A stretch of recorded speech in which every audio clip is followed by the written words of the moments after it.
It's your weekly breakaway for fun conversations on pro cycling and so much more. Join us as we go beyond the slipstream. I'm Matt Harper, and together with my brother Justin, we'll do deep-ish dives on bike races, movies, bands, and all manner of shiny pop cultural objects. Oh, and did I mention bike races? We're kind of obsessed. Allez!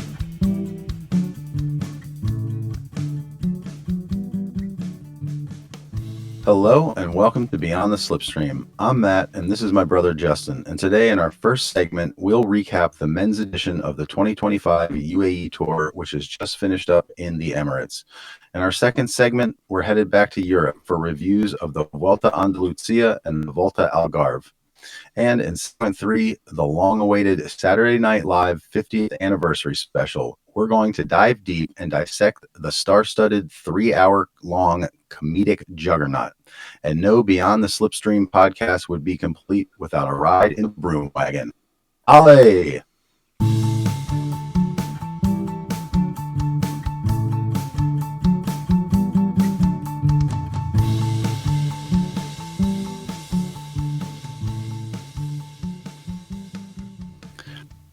Please note, this segment will contain spoilers. If you have not watched the finish of the race and wish to remain unspoiled, please jump ahead to segment 2. The 2025 Men's UAE Tour concluded this morning with a totally predictable overall win for the general classification by Tadej Pogačar of UAE Team Emirates. This is the home race for his team, and after a 2-year drought for the team since the last time Pog won in 2022, the big gun was likely called up for the guaranteed win. I'm quite sure the Petro Cartel team owners are happy with the win. Justin, are you happy with it? It was predictable. I feel like it was a foregone conclusion. The second and third place battle was a little bit more interesting to me. Evan Milano, is that his name? Am I saying it right? Evan Rivera. Made it interesting there at the end, really trying to hang on, but ended up losing it by about 5 seconds. So Romeo, thank you. Mobicar guy. And he, so you end up with Ciccone and Pea Bilbao, on the podium. And I honestly think Pea Bilbao is just, his form looks really good right now, man. Yeah, he's definitely on good form. It'd be interesting to see if he has a bit of a breakout year this year. Yeah, I mean, was definitely the race to watch because, it's just lame. It just sucks watching Pogačar right away it's just so boring. He makes it look so easy. And you go back 2 weeks and you look at the climb, for the women, and there was so much excitement. I mean, yeah, Longa Borghini sort of broke away at the end, but just way more excitement. I mean, it's a great, great climb, and to just have it basically neutralized like that, it's just, I don't know, it's just lame. Again, you got to go back to, we're witnessing the all-time greatest cyclist, and 20 years from now, we'll be able to say, yeah, we were watching, but on mornings like this morning, it does not make for very interesting racing. I will give you that. No. That said, plenty of stuff to talk about in this race on the sprinting side. Yeah, there was a lot going on. Where do you want to start with that? Well, I mean, stage 1, we saw a win for Jonathan Milan, but very exciting. What was great about the sprinting in this race was that we had essentially the big three, I think most people would consider the big three: Jonathan Milan, Tim Merlier, and Jasper Philipsen. And while it's not 100% clear who the best was, it's definitely clear who the worst was. That was Jasper Philipsen, who did not secure a single win. I just don't feel like he was in the mix even. I mean, he was there, but he never threatened to win on any stage. Mm-mm. And in stage 1, he got relegated for deviating from his line. I mean, that was that uphill sprint that Milan just absolutely, Jonathan Milan threw in his crazy sprinting style where he's like out of the saddle 10 feet tall, just bobbing back and forth. And, Yeah. you know, and you saw Phillips and literally just like ran out of gas, like He just 20 doesn't meters see. from the I finish. mean, he doesn't look like the Jasper Phillipson of the last 2 years. I can tell you that, and that may just be form. It's the first race of the year. It's really hard to say, But he definitely did not look like he was on par with the other two guys. That is for sure. Agreed, and hopefully it is that kind of a thing. We're going to talk in a later segment. So I'm sort of feeling the same way about Biniam Girmay right now. It's like he in his race he was right there in the mix on just about every sprint stage. Second, third, fourth in that region, but couldn't close the deal. So again, maybe just like with Phillipson, he is coming into form or whatever. What do, what do you make of Phillipson being relegated but not getting a yellow card? Do you feel like those things should go hand in hand? I did think that was strange, and I think I'm not the only cycling podcaster that feels that way because I heard different people talking about it in various podcasts. Why no yellow card? And as I understand it, it's just kind of a judgment call by the commissars or whatever, and there's sort of there's nothing you can point to as like a rule, like relegation automatically means yellow card, obviously. um, but I'm kind of like, well, if these other guys are carrying these yellow cards around now, like which the whole point is to make you sprint more safely moving forward because you don't want to get another card and get suspended or whatever. It just doesn't seem fair. I mean, he basically did the exact same thing that who Danny Van Poppel did in Tour Down Under, and so why is Van Poppel got to be carrying a yellow card, but Phillipson doesn't? It doesn't seem fair. So, Well, and like I feel like personally, I think, sorry. go ahead. Well, and like listening to the Lantern Rouge guys talk about it. I mean, they basically look at the yellow card system as a joke. Both of them. hmm I mean, they were For just what? they were For they what were reason? clowning it earlier this week when I was listening to them recap.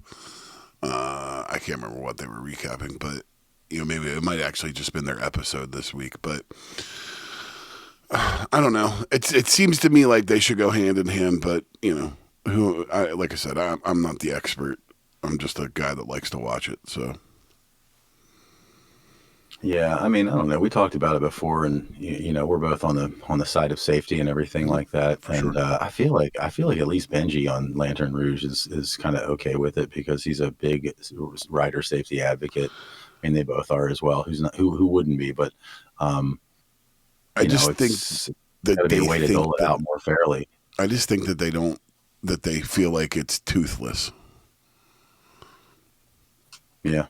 So Could be. I don't know. It's a little too soon to yeah, tell. I time think. I will mean, it'll tell. be interesting to see how these guys are.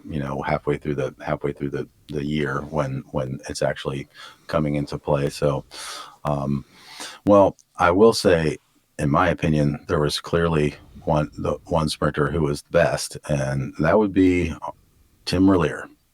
And if you need proof, you can go to stage 6 because that sprint on stage 6 was an absolute like masterclass. I mean, that was a joy to watch, even though I'm not the biggest Tim Merlier fan. But I mean, he he was like, I'd say like in 12th wheel, something like that, going into that like last that into that last left turn, and he just turned the afterburners on and blew past the entire field to the point where he was able to swing across the front and take a arrow straight line into that left turn. And I mean, the commentator was talking about how like there might be a little time differential. He was so far ahead. I mean, in the end, they all got the same time. Yeah, I mean But he blasted off. I think it's interesting too between him and Milan. Milan ends up taking the green jersey, but if I had to say who looked better, I will absolutely say that Tim Merlier looked better because Tim won the in my opinion, the harder of the sprints. Hmm. So, And honestly, I mean, in the beginning, like after I guess the second win from Milan. So it was Milan wins stage one and stage four, which were the first two sprint stages. I'm thinking, wow, Milan is like the heir apparent here. He is looking like the guy and feeling like he's going to be the next guy that, like I alluded to last week when I was talking about how, like, seems like these sprinters go in these like 1 or 2 year cycles where like some guy becomes the guy for a couple of years and then falls off. And by stage four I was really feeling like Milan is going to be that guy, and then boom, stage five, stage six, Merlier gets back to back and he's looking totally dominant in those sprints. um, Speaking of Merlier, how about let's talk about stage five for a second. You got that nasty crash at 3.5 Ks to go, which is a huge shame because for Ineos, uh, Carlos Rodriguez went down. So there went their hopes for any kind of GC result, even though nobody's getting the win in this race except Tadej Pogacar. Felix Gall also went down like super, super hard. And then another crash with 900 meters to go, like inside the final K, there's that other crash.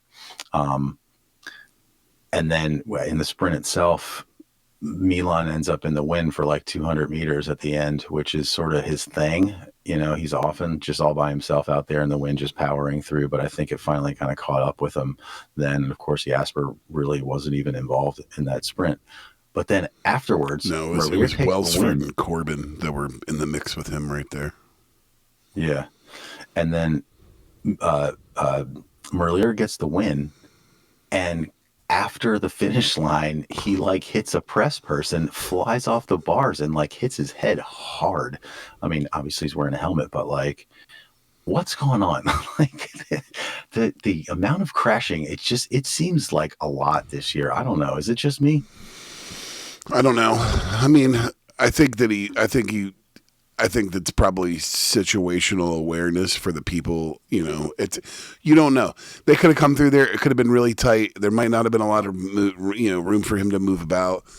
And he's obviously going way fast, and the cars are standing still. So it's it's hard for me to say because I'm not actually there. I'm not actually witnessing exactly what happens. Is there a lot of crashing?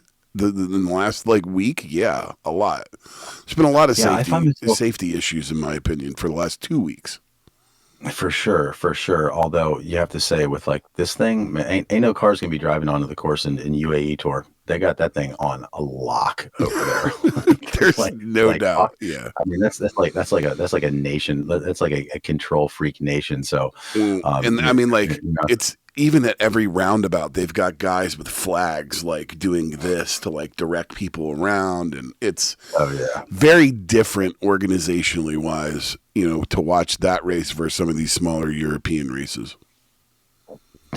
yeah. Let me run through a couple of just a couple of notable things, other stuff from this race, and then we're gonna close it out. Sure. I did want to mention how thrilled I was to see Josh Tarling get that win Chapo.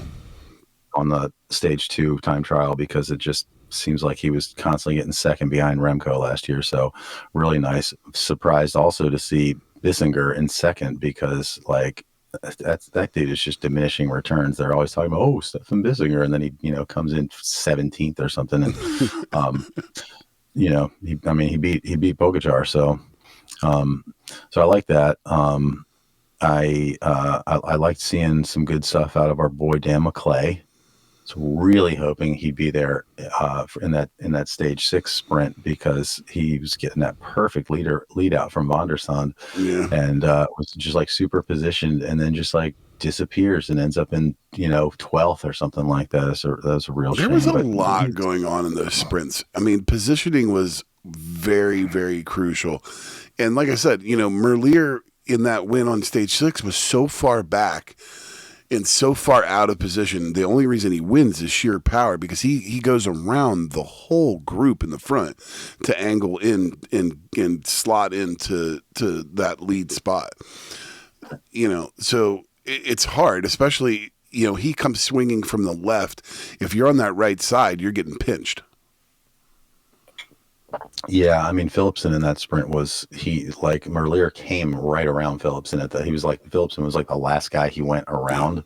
He passed Phillipsen on Phillipsen's right, and Phillipsen, I mean, Merlier just had way too much speed. Like there was no way anybody was going to be able to like jump on that wheel. He was Right. he was going like 5 miles an hour faster than everybody else at that point. I mean, that was like genius sprinting. I gotta give a big chapeau to him as well. Well, unless you have anything else, we can move on. No, you said the one thing that I wanted to mention. I wanted to mention Josh Darling. So I'm good, my friend.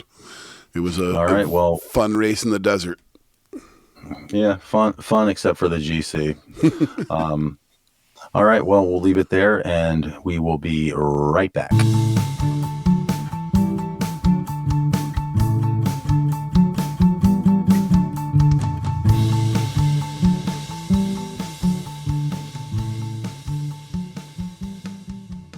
Please note, this segment will contain spoilers. If you have not watched the finish of the race and wish to remain unspoiled, please jump ahead to segment 3. Stage racing on the Iberian Peninsula was in full effect this week on the men's side of the Pro Peloton, with the Vuelta Andalucia, aka the Ruta del Sol in Spain, and the Volta Algarve in Portugal.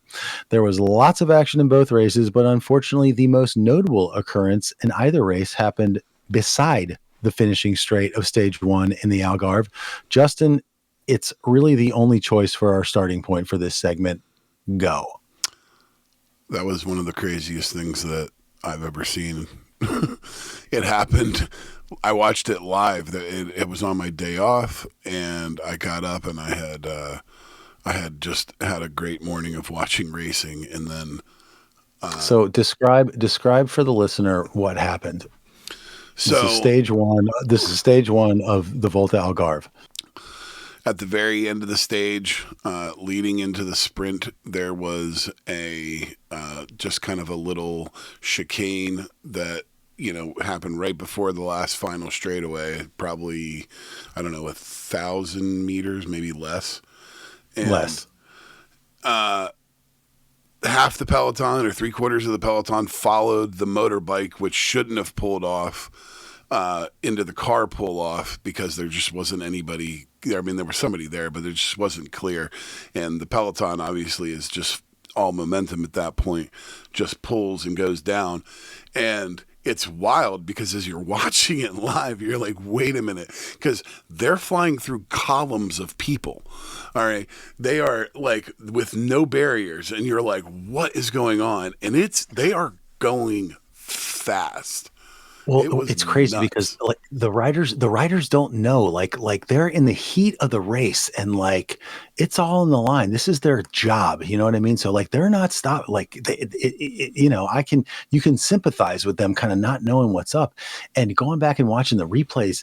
Some of them, it's like some of them you can sort of realize it, and like there's a guy that kind of pulls off to the side and is like putting his like, guys, what's going on? The other guys are just blowing past them, like have no idea that this thing is still on. And the danger and the fact that they avoided a catastrophe here is it's a minor miracle, because there's one shot I saw like from an Instagram video or something where a lady was like pushing a grocery cart or something, and a guy is reaching out from the sidewalk and pulling her back up. And like a split second later, here comes Jordi Meus in the front of that melee, just like blasting right past her. Could have been disaster. I mean, somebody could have been killed. You get hit by Jordi Meus in sprinting mode. Yeah, at what, you're 50K dead. Or something. I mean, that's ridiculous. Yeah, you're dead. That's totally insane. It was, you're right. It's an absolute miracle that there wasn't a wreck. I mean, some guys had to realize. That's the part that's so crazy, is that you almost just have to go with whatever is happening, because that it really is the safest route. Because if one guy stops or hesitates or does anything, they could take out not only a bunch of riders, but at that point, a bunch of people. It was crazy. Yeah, it's so crazy.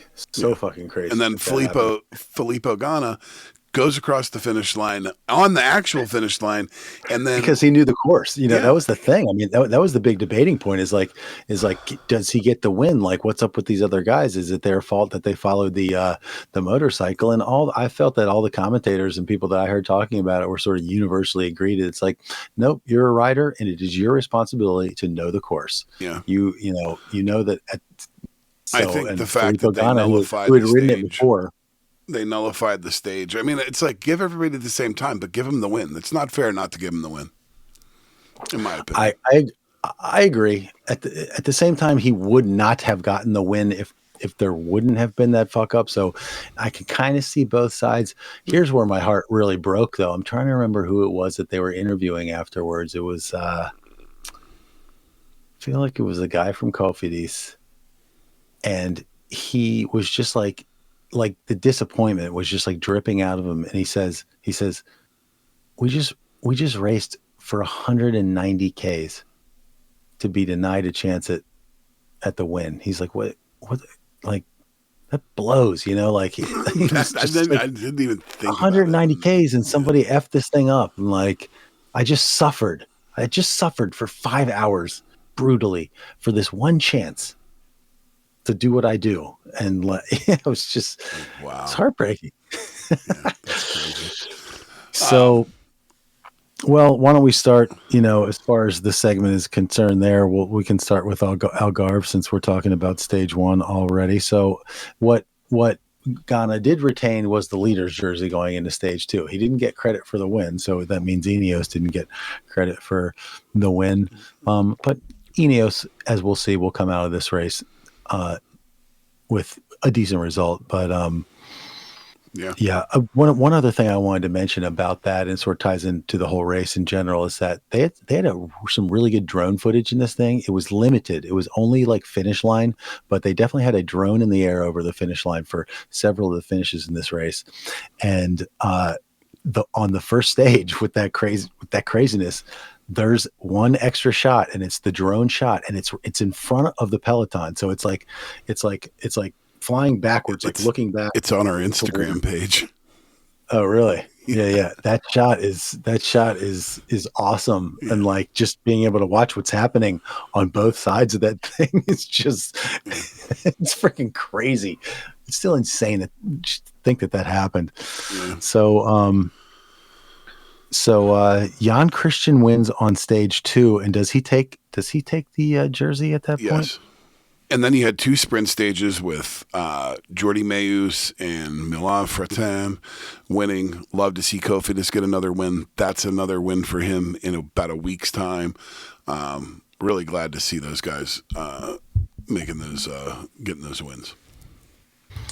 Agreed, and I like that Jordi Meus is pulling out of the Sam Welsford shadow a little bit here, and of course, who knows? He could have won stage one. He was the guy that was like right out in the front of all that craziness. Nice to see Biniam thereabouts. I don't think he's fully cooked, but he got a really good lead out on stage four and did not close the deal, but hung in for third. Did you think that Wout got cut off by Fratan in stage four? A little bit, but I also think that he was a little out of place as well. I don't know. I don't know how much. I don't know. I've seen I worse. don't think he would have won. I don't think he would have won, Yeah. but I definitely think he was cut off for sure. So yeah, and Jonas gets the big W, crushes the TT at the end, and has got some lovely symmetry between him and Tadej Pogacar. Both of them winning their opening stage races handily. I think it bodes really well for Jonas. He didn't do the crazy altitude camps that the other guys did. He's been training on his own because he just had another kid, and it shows that he's on good form. He came out, he kept in the mix even when he didn't take that one mountain stage, and gets on the TT bike and crushes it. Takes the stage win, takes the overall. Looks good, looked comfortable, and I think it's a good juxtaposition to the Tadej Pogacar show. It was that it's Jonas Vingegaard that kept them out of the hat trick this weekend. I mean, obviously UAE took 2 out of the 3 races this week, and Jonas was able to say, not so fast, because they could have taken a third today. I mean, they were in the mix. For sure. I mean, Jonas has just got that BDE, and by that I mean big daughter energy. He's got the 2 daughters now, and like he's firing on all cylinders. He's getting that energy. Well, speaking of UAE's second big win from this week, you got Pavel Sivakov taking the GC in Andalucia with Tom Pidcock in third. The results just keep coming in for Q36.5. That team has just got to be the team boss must be beside himself. I mean, it's an obvious pickup. I had in my notes that it seems just like he's got a new lease. You know what I mean? He's just riding. He's got a new lease on life. He's just riding loose and well, and it just seems like the weight of the world's off him, and he just can ride his bike. Yep. I love it. We don't have time here. Let me talk about from stage 1. I really enjoyed the way that race spooled out. They had that 2-on-1, where you really, really got a chance to see what like bike race tactics are. Just a textbook 2-on-1 situation where it's like I throw it at him, then you throw it at him, then I throw it at him, then you throw it at him. And especially given the fact that I think it was Von Hills was absolutely the strongest of the 3. So the other 2 had no choice to play it like that. And I gotta say, like Von Hills, I like this guy. He's got this cocky little smile in his interview. He's like he is just giving Remco. He's got the super thick like Belgian accent. Yeah, I love the guy. So believe me, I got my eye on Maxime Van Hills this year. I want to see more interviews. I want to see more wins because I want to see more interviews with him. But yes, he had some wins in this race I really liked. I like seeing Pidcock get yet another win. I like seeing Alexander Kristoff, the old man, just got win number 97. He needs 3 wins to get to triple digits, and that's rare air. Triple digit wins for a career is rare air. So, and I like me some Alexander Kristoff. Yeah, it was, in the 3 races that, we had going on this week, very different races, each and every one of them. You had obviously the runaway win for Pogacar. You had the complete and utter tension of the final day of Algarve with the time trial and it coming down to literal seconds.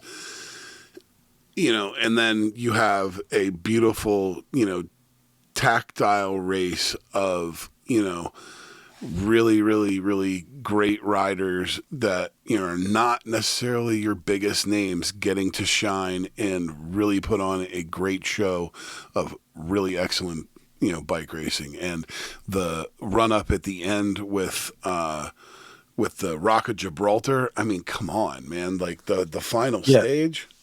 Okay, look. So listen. Here you go. So those 3 races that we had this week. All right, each one of them had, like, in my opinion, the iconic moment in UAE Tour. For me, it's got to be Tim Merlier's sprint. Like that was just one of the most epic sprints ever. He dusted the world. He dusted the entire cycling world with that sprint. So that was incredible. In Algarve, I hate to say it, but like it's got it's got to be stage 1. Like like the peloton riding down the street behind the straight. Like I mean, it's the everlasting image.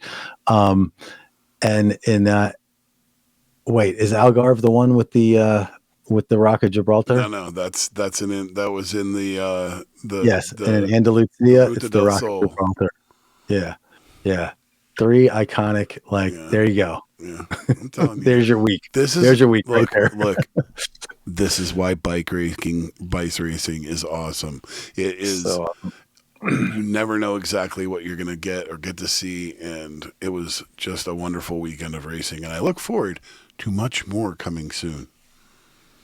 for sure. Well, we're going to wrap it up there, and we will see you in a moment. Don't miss The Team Bus, our weekly companion podcast to the main Beyond the Slipstream show, our domestique, if you will, dropping every Wednesday in your usual podcast feed.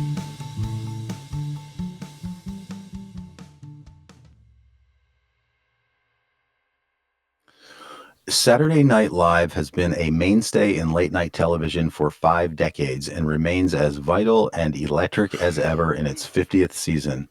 With far too many iconic bits, sketches, characters, and moments to mention, suffice it to say that SNL goes down as one of the top weekly TV shows of all time and can only be rivaled in the late night TV pantheon by The Tonight Show starring Johnny Carson. There is a veritable cottage industry around the show in popular culture with TV shows, feature films, documentaries, podcasts, and YouTube channels dedicated to all manner of SNL-related stuff. Justin, you've been a fan of the show for close to 4 decades. Was the anniversary show you saw a worthy tribute to this absolutely legendary show? Did the special do the show justice? Absolutely. I thought it was really, really well done. It shows that they took some time to really think about what they wanted to do, and I love the fact that they got everybody that you could possibly want involved. I mean, I'm sure that if we really, really dig into it, there were, some notable absences, but There were 3. Okay. What were the 3 notable absences? Dan Aykroyd, Dana Carvey, and Bill Hader. You're Aykroyd right. Aykroyd and Hader had prior obligations that they could not get out of, which I find to be insane, because what is a bigger obligation than the 50th anniversary of Saturday Night Freaking Live? Dana Carvey had the flu, like the flu that's going around the entire world right now. So, which that to me is like the biggest disappointment, because I mean, that guy is like an absolute like foundational element to the entire show, in my opinion. So that was a real shame that he couldn't be there. I have to wonder if Dana Carvey was sick. I wonder if they had planned, because they definitely had Mike Myers involved. I wonder if originally they had planned to do a Wayne's World bit. I would say it's very possible. Yeah. But look, man, you're never going to get 100% with, that many people, especially Hollywood A-list, people like that. It's going to be hard to pull them all together. You're right, though. Bill Hader is a big one that I missed. Like, I didn't even think about the fact that he wasn't there.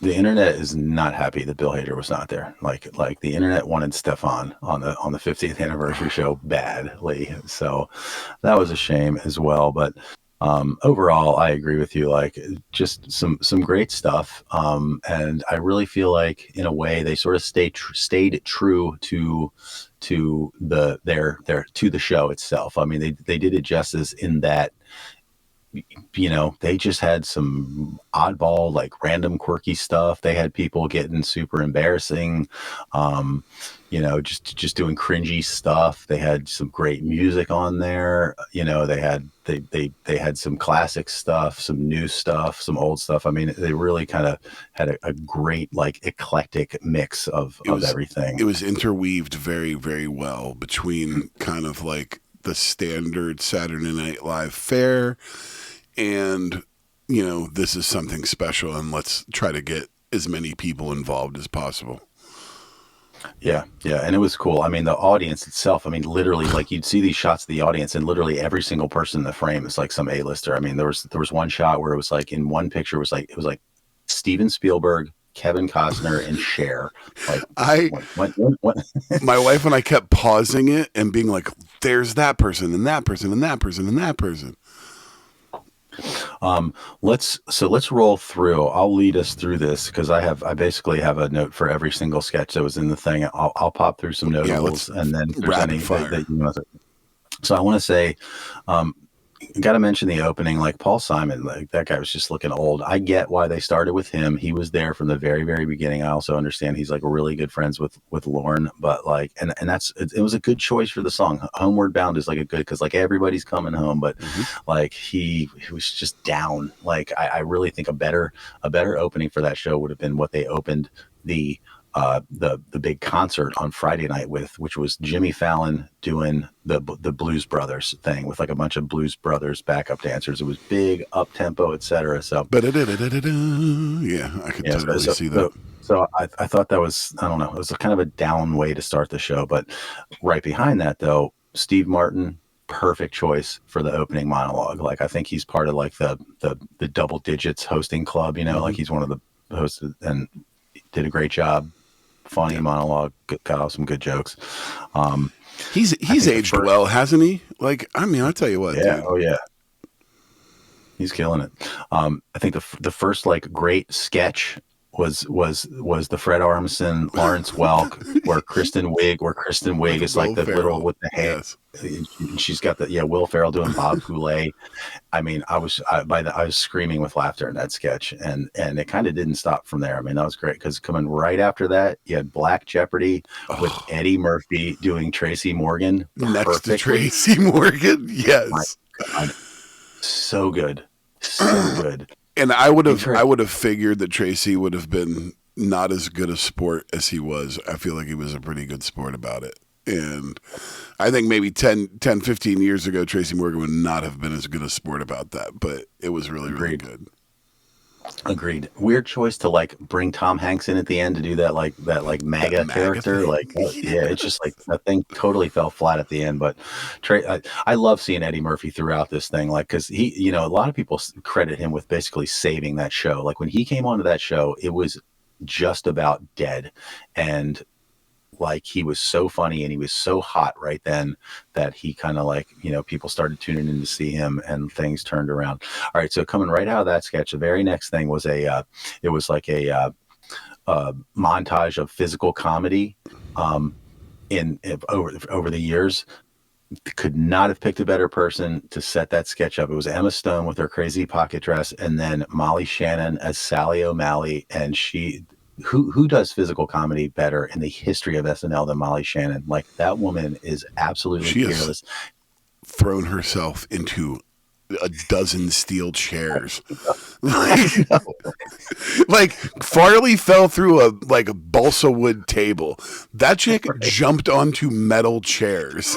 Yeah, and she was doing it on the show. Like, I mean, she's got to be in her 60s, and she's acting that way. So she's incredible.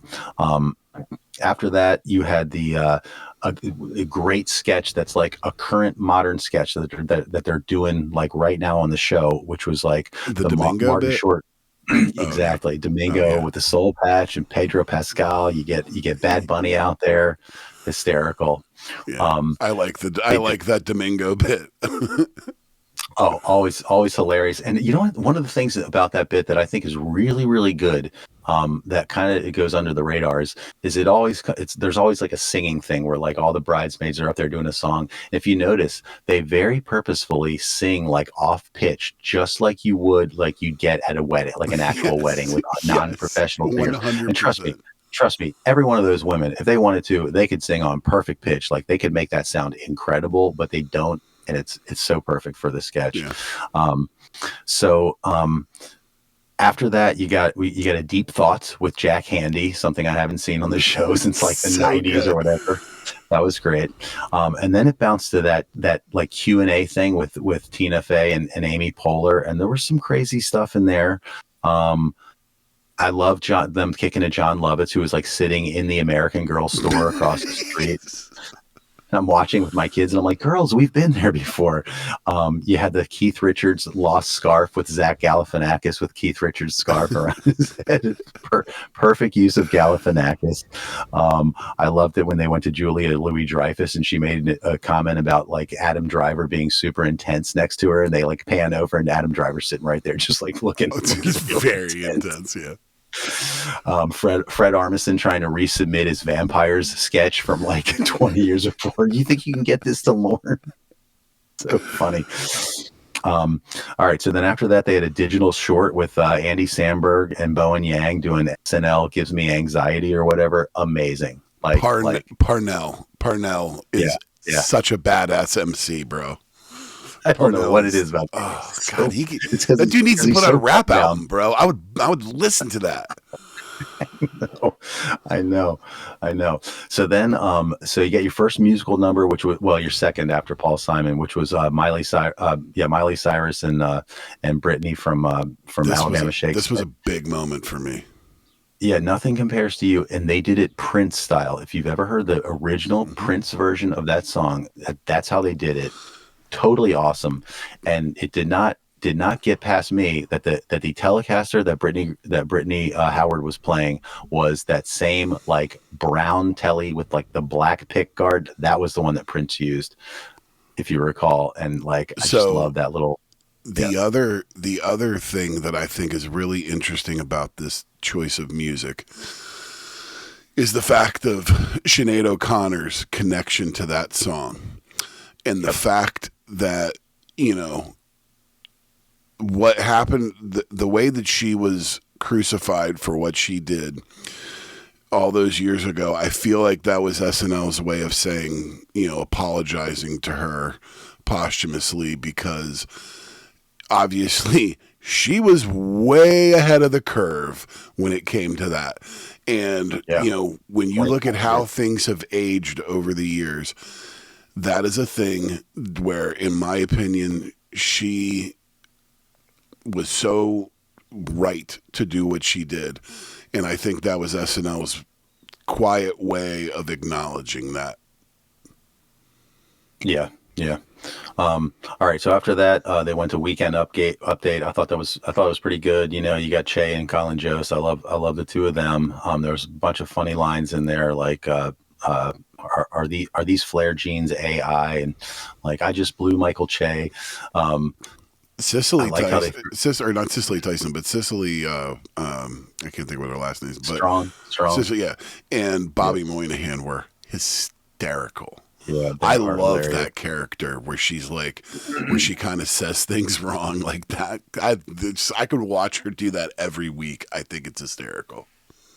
Yeah, and I liked how they threw to Seth Meyers, because he was a great host before the two of them, and then you had the Bill Murray ranking the hosts, and making Colin Jost his punching bag, and like, to me, like, that's the best role. Like, Colin Jost is so good as a punching bag. He's got Yes. that way, that big old smile, and his face gets all red, and it's just like it was great. So, but after that, maybe the best sketch of the whole night came right after that. Kate McKinnon reprises the alien abduction sketch. Like, it's just incredible. It's just incredible. She said the two lines that absolutely killed me. The one, she said, "My vagity is my tragedy." Well, and you could see like John Hamm and I love A.D. Bryant. A.D. Bryant is one of my favorite cast members from the like more recent time of Saturday Night Live. Mm-hmm. Mm-hmm. They are just trying to hold it together throughout the whole bit. Like when Meryl Streep comes out, like they're all just trying to hold it together. Just oh man. Yeah, and then you had it was Woody Harrelson, and who was the other guy? Like, Was I it can't remember who it was. Pedro? No, I can't remember, but like the whole bit, of course, is like the other two people that were in the alien ship were like having this like amazing mind blowing experience, and then Kate, like, so, and one of her great lines is it's like they were like, the two of them were just like, oh yes, we were in this amazing room and we saw this incredible blah blah blah, and then Kate McKinnon's like, she says, down in steerage the mood was tense. Steerage, and of course Meryl Streep is Colleen Senior. So that was amazing. Right after that, you had the stagehand bit with Lorraine Newman and Pete Davidson doing his Chad thing. Yeah, okay, yeah. Yeah, I love that bit. I think it's I funny. do too. Um, I like Pete Davidson. I don't care what anybody else oh, to say about him. he's a funny guy. And then another great moment of the evening, in my opinion, Adam Sandler's like 50-year anniversary song, just freaking genius. About Got brought so me to dusty. tears, bro. Yeah, Oh, that guy is so good. He's so good, man. And it's interesting seeing him as like an elder statesman, but you know, he really is, man. He's like one of those guys now. And then after that, you had this crazy musical number where it was like they were pulling in all these famous musicals. There was some Little Shop of Horrors, there was some Les oh, Miserables, there was the hot dog and heroin some bit. Hamilton. Yeah, hot dog and heroin. Um, I loved seeing like G.E. Smith and Paul Schaefer. Paul Schaefer's playing a guitar and G.E. Smith is right there playing guitar. I'm like, oh my God, I used to love G.E. Smith so much. He was a Um, huge part of that show. I'm so glad that they had him there and playing yeah, music. That was awesome. yeah, absolutely. You had Sudeikis and Will Forte doing the Les Mis stuff. Kristen Wiig, she was doing "I Dreamed a Dream" as the green M&M, like from down in Times Square. Kate McKinnon as Rudy Giuliani, like amazing.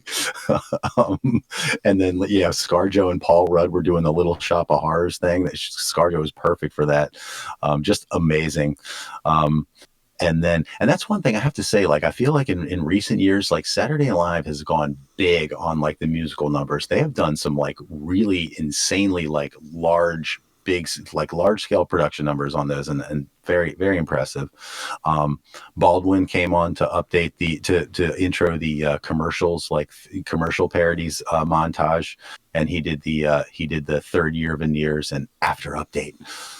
So it was good. And then another great moment right after that, Bronx Beat with Betty and Jody, who Oh. comes on, but Linda Richmond, she's got Spilkis in her Ganek the Gazoink. Talk amongst yourselves. Oh, Give she me was a referring, topic. she's referring to her Zorch, like down in my Zorch, like her Zorch. What a word. And Miles Teller, very good sport in that sketch when he came up in the beginning and they were just like on him. Like, so funny.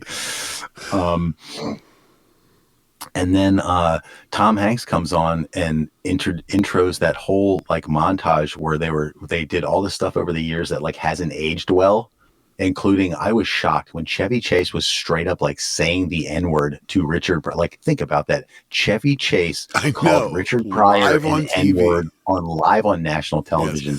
Totally I insane. That clip was so insane that I like had to show somebody at work the next day. I was like, yeah, or I was like, did you know that Chevy Chase said, the N word on Saturday Night Live, like to Richard Pryor's face? They're like, no, he Insane. didn't. I was like, well, watch Insane. this, and you can go and see it uncensored on YouTube. It's Totally wild. bananas. All right, so we're running a little late here, but I'm gonna blast through the rest of it. All right. After that, you had I couldn't believe they chose like Debbie Downer with Rachel Dratch. I mean, that's a funny sketch, but like it's not that funny of a sketch. It's like a one trick pony, and like I thought De Niro was kind of wasted. I would have rather seen Rachel Dratch and Jimmy Fallon reprise their role as the couple, the Massachusetts couple. Yeah, way better. That would have been much Agreed. funnier. After that, really great sketch, Scared Straight. You had Sudeikis, Eddie Murphy, Keenan Thompson, and Will Ferrell as Big Red. That was just funny. Like just Will Ferrell with the shorts just pulled up to zany. his crotch. Yeah, and Eddie Murphy was going for it too. I love seeing Eddie Murphy all over that thing. Next, they brought out old Garrett Morris sitting in a chair, and he introed that bizarre, like black and white film called "Don't Look Back in Anger," which is John Belushi dancing on the graves of his dead castmates, and like the irony was nuts because like he's the first one that died. Crazy. Yes. So strange, so strange. Last musical number of the night, Paul McCartney doing that song. I think it's called "The End." Perfect choice of a song, and like McCartney is like he is the diametrical opposite of Paul Simon. I mean, McCartney, that guy is spry. Like he is alive and just like going for it. And he's got and chops, bro. The guy can play the guitar, the piano. Absolutely. I'm so glad Nikki and I got to see him a little more than a decade ago at Bonnaroo, and it was like a religious experience, man. Like I'm so glad I was able to see him live, dude, because that is one of those things I will never forget.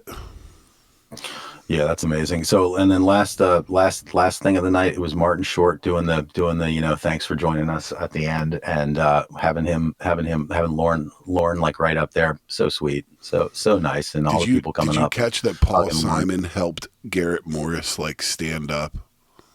No, I didn't Yeah, catch so that. like Garrett Morris is definitely like mostly wheelchair bound, but at that last like thing, if you go back, you can see Paul Simon actually like helped him get out of his chair and stand there with everybody, and I thought that was so sweet. Yeah, that's cool. That's cool. All right, well, we're gonna cap it there. This one ran a little bit long, but totally worth because Yeah, like what an amazing show. So absolutely, once in a stick lifetime. stick stick around, and we will be back with the Broom Wagon.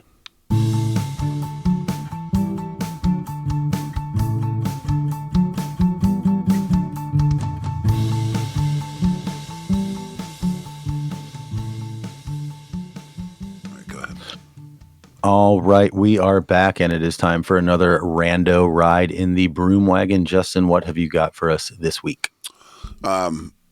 So obviously we were watching a lot of racing this week, so I was on Max and something kept popping up in like the recommended, and it just caught my attention. It's called "We Beat the Dream Team." It's a documentary. It's about, I don't know, less than 90 minutes, but it's about the select team in the 1992 Olympics, which was the like essentially the team that the dream team had to play against for practice in like the month leading up to the Olympics. And in the very first, and it's this kind of thing because nobody likes to talk about it apparently, but the very first day that they were all together, this select team of college kids beat the biggest names in basketball pretty much ever. Jordan, Magic Johnson, Karl Malone, Barkley. Clyde Drexler, Barkley. Yeah, just, all of these guys. And they, the thing about it was that, like, for years, Chuck Daly and Mike Krzyzewski have said like, no, this didn't happen. This didn't happen. So the documentary is about that. It's amazing. Grant Hill is the narrator and the host, and it's just utterly awesome. It's like I said, it's not a huge commitment. I highly recommend it. Super fun if you're into basketball. It is amazing. Is it just like a one-off movie length feature? Yeah, it's like Cool, I cool, think like 70 minutes, 75 minutes. It's not long at all. beautiful. I'm so glad you mentioned it because I actually saw that on the HBO splash page or whatever, and I knew what it was referencing because I think it was in the Jordan documentary that came out, like the 30 for 30, like 6-part thing, which I can't remember the title of, but you know what I'm talking about. It came out right in the beginning of COVID. Um, uh, I think there's reference to that game, like so. It's because when I saw it, I immediately was like, oh yeah, it's about that, like that thing that I'm aware of, and I thought to myself, that might be kind of good. I should check that out. Yeah, And it's so really I'm so good. glad. Yeah, It's I'm really, really good. 100% going to watch Done. that. It's Cool. done. Done really, really well. The interviews they get are really, really good. Chris Webber's side of it is awesome. So yeah, just definitely if you're a fan of basketball, absolutely go watch this. Yeah, I'm stoked for that one. All right, this week, for my broom wagon, I am going to recommend a recipe, and I will put a recipe in the show notes for this, and that is for New Orleans barbecue shrimp. If you have not had a chance to try this dish, I strongly recommend it. This is not barbecue in the conventional sense. This is not like Texas barbecue or, Memphis barbecue or KC barbecue or anything like that. It's not. It's not that. New Orleans barbecue shrimp is a very specific dish. The name is a traditional name, but this is essentially a Worcestershire butter sauce, some lemon juice in it, some cracked black pepper, some garlic, but that's about it. It's very simple. It's an easy recipe to execute. You got to get some specific stuff, but it's really a sublime experience. I mean, basically the way it works is you're going to get a bunch of head on shrimp. You were going to start your sauce with like some lemon juice. It's like some lemon juice, the cracked black pepper. There's Creole seasoning in there, and some other kind of liquid that I can't remember right now. But anyways, you get that rolling with a couple of shrimp in there to start flavoring it, and then you just start mounting butter. And my friend, for enough for like a group of 6 or 8 people, 6 sticks of butter go into this thing. Like you are mounting butter. You are mounting butter for 40 minutes. It's crazy. So at the end, you got this just insanely rich sauce. And the traditional thing is to eat it with very soft French bread, like warm French bread, and you eat it with your hands. And it is insanely messy. I always go with 3 napkins. I put one here. I have one on my left leg, and I have one on my right leg that I'm completely covering myself because butter's going to drip. Yeah, and you're also peeling the shrimp. Like the shrimp go in like head on, so you got to peel every one of them as you're eating it. And you try to get like the jumbo shrimp or whatever. But then you take that soft bread and you sop up that sauce, and it is like unreal. So we did it. We did it for a little Mardi Gras thing we were having last night with our in-laws who are in town right now. You can get it in restaurants, but it's very suspect to eat it in restaurants. If you're in New Orleans, you can go to Mr. B's Bistro and eat it there, and guarantee it's going to be amazing. But generally speaking, you gotta be careful. You might want to check out some reviews if you see it on a restaurant menu before you order it. But making it at home is pure pleasure if you can get the right ingredients for it. I strongly recommend it. It's amazing. I have to ask, what Creole seasoning do you use? I think we have Tony Chacher. All right, yeah, Tony Chacher. All right, good call. So that's the most easily available one. It's got it. I mean, it's the best one, really. So, yeah. In my opinion. So yeah, make a nice little brunch and invite a few people over. It's an event kind of in a dish, you know what I mean? It takes a lot, and you got to get in everybody. But it's fun. It's a good time, and it's just so darn delicious. And I mean, while you're at it, make yourself some like black eyed peas with andouille sausage. Make some grits. Make some nice asparagus. We made beignets as well. We did. I love doing beignets because that's just like a super super easy little recipe, and those things come out so nice. Good times. All right. Well, that is all for this week. Please join us next week for lots and lots of race reviews with recaps of O Grand Camino. We're doing the women's and men's Omloop Nieuwsblad and Kern Brussels Kern. And we are going to be rolling out a new recurring segment on next week's show that we're calling Two Wheel Twofers. We'll dig into what that means next week. Until then, for my brother Justin, I'm Matt Harper. Thanks for listening. We hope you'll join us again soon on another ride beyond the slipstream. Ale!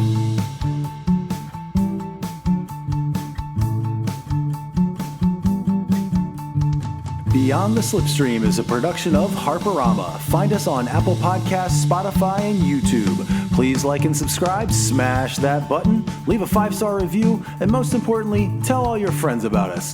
Thanks for listening. Talk to you next time. Ale!